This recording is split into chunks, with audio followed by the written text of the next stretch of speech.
Ôn cho tròn răng pa mấy con.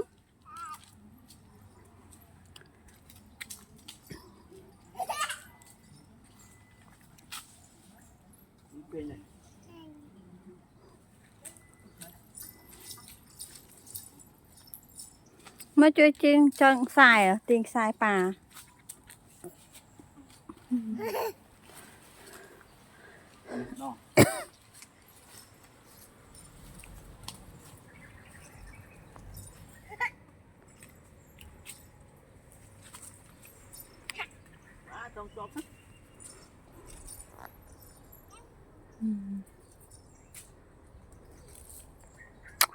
Ôi đã tròn chả nắp đó nữa. Kênh ôn người nữ tới giờ cô ôn là hai mắt ạ. Cô là cái tên là tới giờ cô má hay giờ này mà phong ui sợ loa tiệt loa răng chanh giờ đã cô mà con giờ là cô hay cái này mà con từ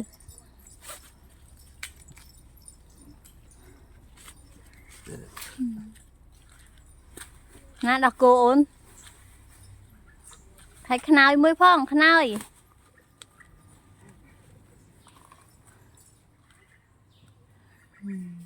ra ba này nè con à mà kênh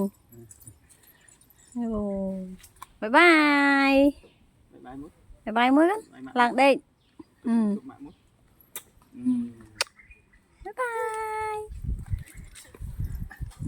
ôi cái tròn rừng này tròn rừng à